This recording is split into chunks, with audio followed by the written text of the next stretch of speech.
Hoy nos va a acompañar en un tema sin duda muy importante porque hay muchos de ustedes que han decidido la especialización de la auditoría contable.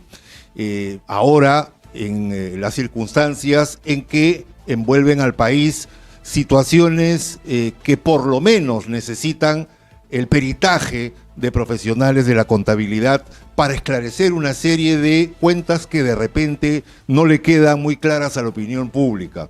En general, le otorga una dosis de salud financiera, salud económica, el peritaje de profesionales a los fondos públicos y a su utilización.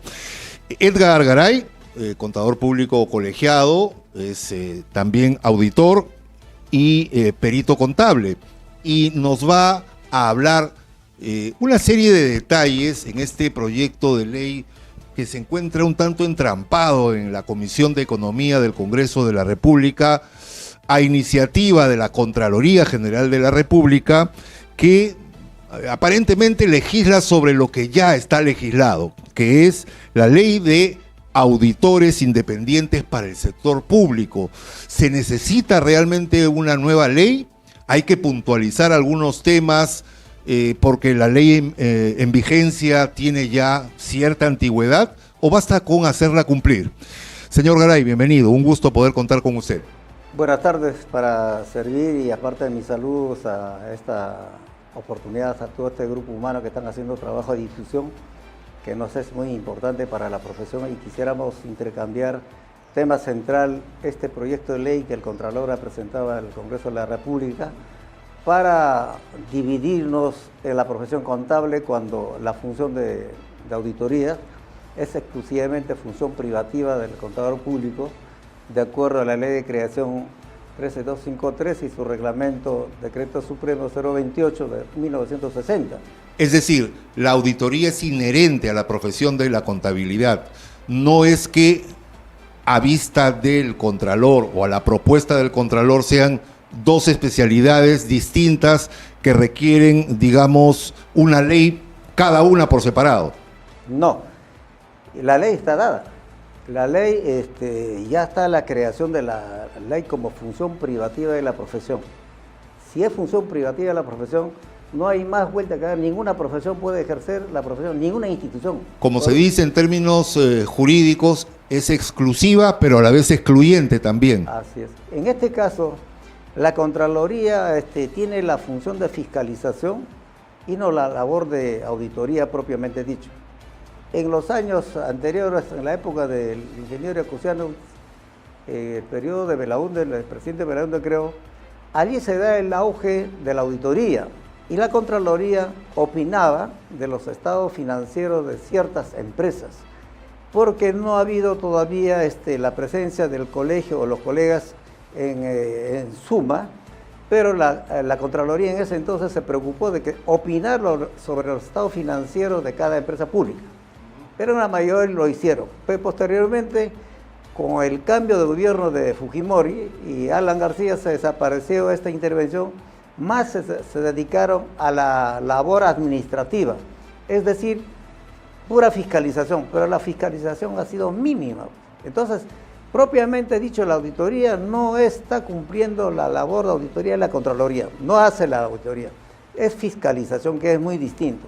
Lo que pasa en el actual Contralor, no sé qué se le ha ocurrido, alguien le ha asesorado mal o no ha revisado la ley. Si la ley está dado ya a una profesión, nadie puede ingresar a ese terreno, más no puede dividir la profesión hoy que estamos en conflicto social. Pero no sería el único perjuicio, digamos, o en todo caso sería uno de los más leves, la división.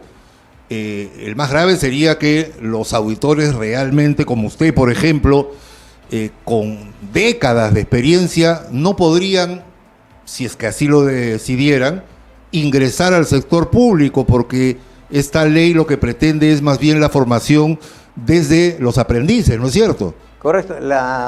El proyecto establece una serie de mecanismos, requisitos y condiciones. Por ejemplo, el objetivo, ¿cuál es?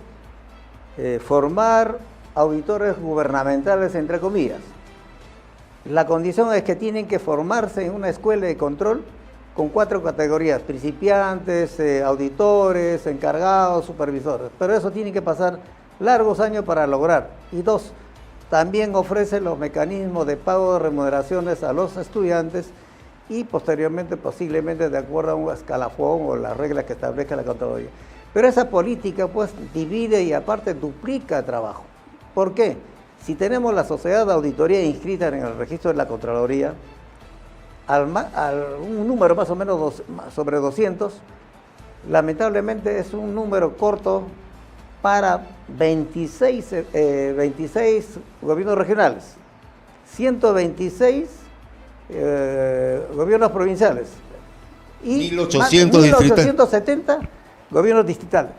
No se cubre absolutamente, simple y llanamente. ¿Por qué? Porque la política de control y fiscalización de la Contraloría es ineficiente. Tendrían que pasar varias décadas para que realmente haya una fuerza de auditores y juntarse varias generaciones o varias promociones de esta escuela para que realmente se den abasto para la fiscalización de todo el aparato gubernamental. Por supuesto, si fuera el caso que este proyecto prosperara, ¿cuándo va a ser? Próxima década, perdón, próximo año. Y siguiente, ¿cuánto es el tiempo de formación? Entonces estamos hablando de 1 década, 2 décadas en vigencia. Yo creo que hay una apreciación y una acción equivocada y antieconómico, porque están haciendo pérdida de tiempo e inversión de dinero haciendo un proyecto que no va a tener éxito. En primer lugar, los contadores no van a poner a pasar que ese proyecto salga, porque la ley está dada y la profesión contable es el encargado de hacer la auditoría en todos los niveles y en todas las modalidades que se puede presentar. Ahora, lo que nosotros pedimos en la profesión es la unidad. La unidad, también hemos tenido problemas en nuestra profesión, quiebre, la presencia de algunas 2, 3 cabezas se produjo y felizmente estamos en cierre de resolver. Entonces tenemos un proyecto de cambio de decano que va a producirse en este año también, que tiene que ser una persona con solvencia moral, capacidad, experiencia, que pueda solucionar estos problemas, carácter administrativo en el colegio, también problemas judiciales y los problemas que tenemos que nos ha comprometido la Contraloría en una discusión absolutamente equivocada. Pero también, si no es como en el caso del señor decano del colegio, el próximo cambia el Contralor General de la República, así como cuando en el Congreso, por ejemplo, se recomienda ante la cercanía de un proceso electoral mejor abstenerse, por ejemplo, de elegir a magistrados del Tribunal Constitucional o al defensor del pueblo, prerrogativas legislativas sin duda alguna.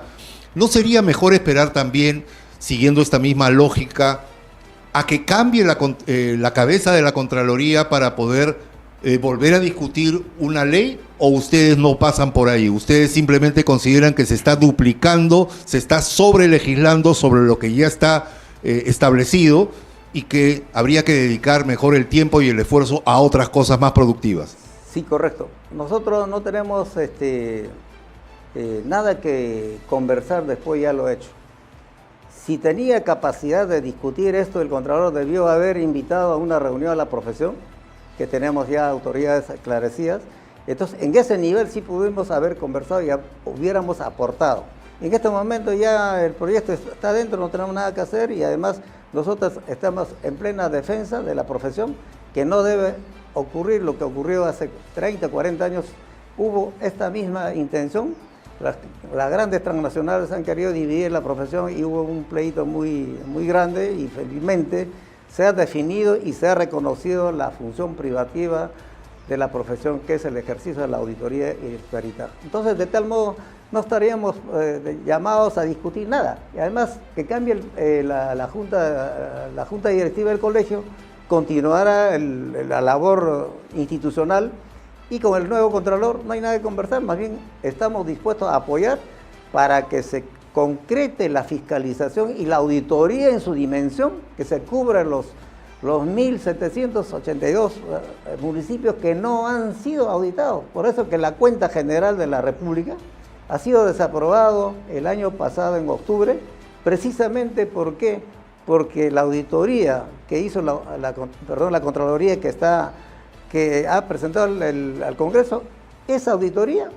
la misma Contraloría ha opinado con negación, es decir, se ha abstenido a opinar, quiere decir que no es razonable. ¿Por qué no es razonable?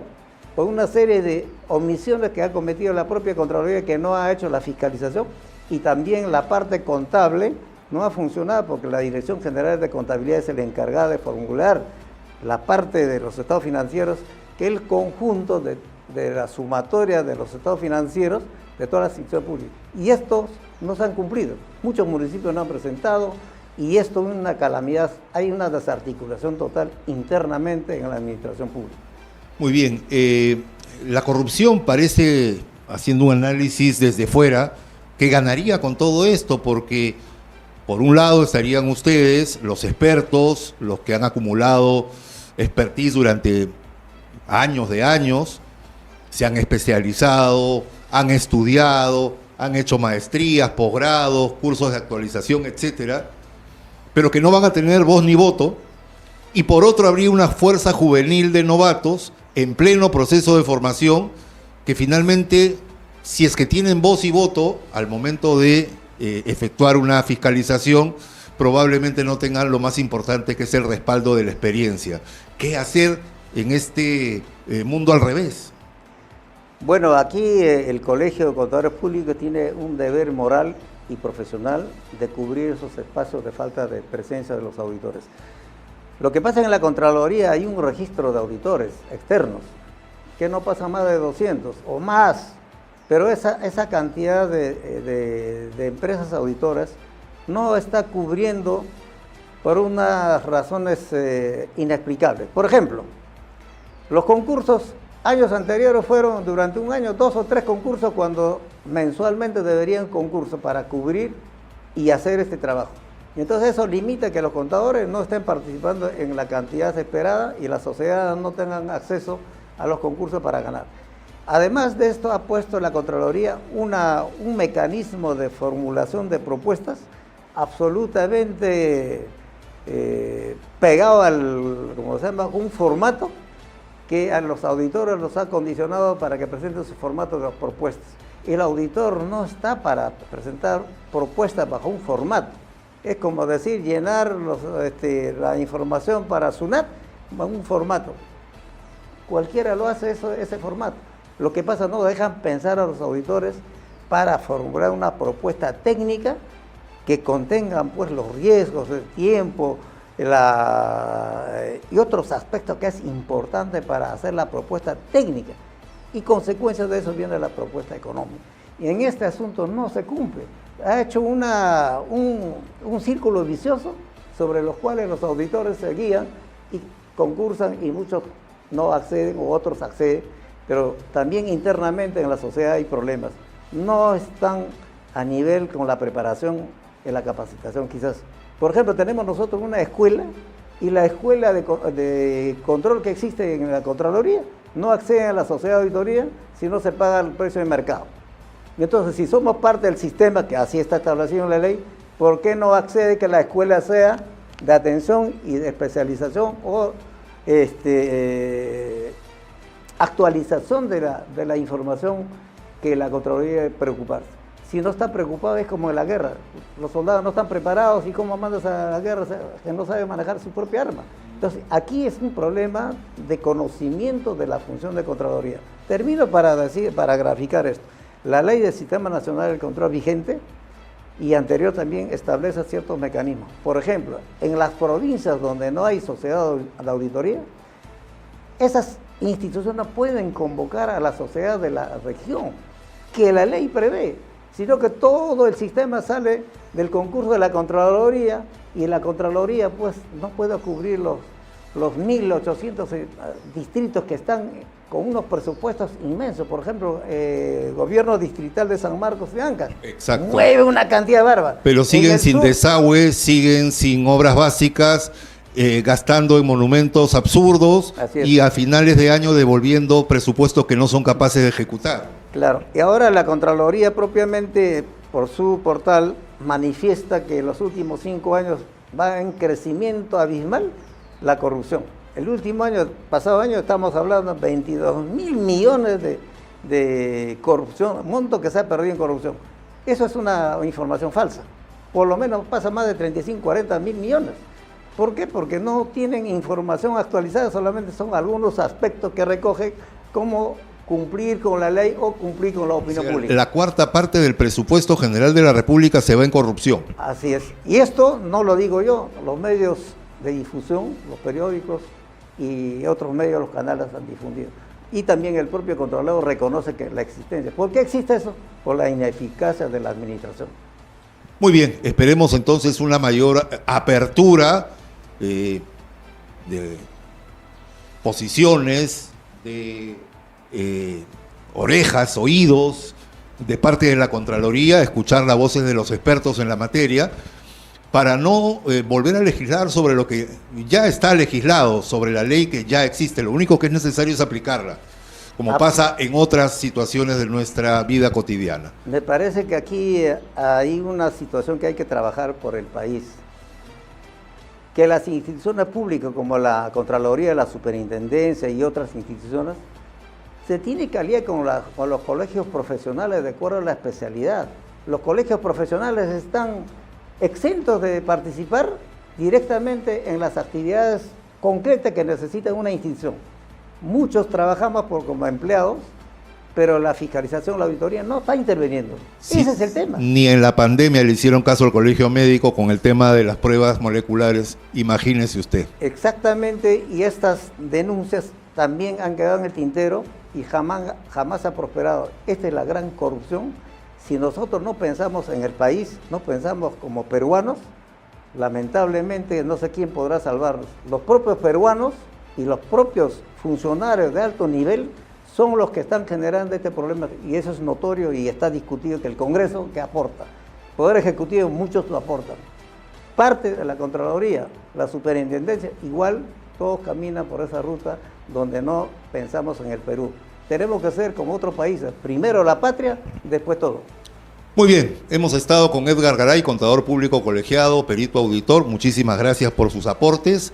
Esperemos tener varios capítulos acerca de fiscalizar, ya que estamos con ese término, el avance de este proyecto que esperemos vaya directamente al archivo. Muchísimas gracias. Gracias. Para terminar, más bien que estamos dispuestos a colaborar y contribuir, que nos inviten, que nos llamen para conversar.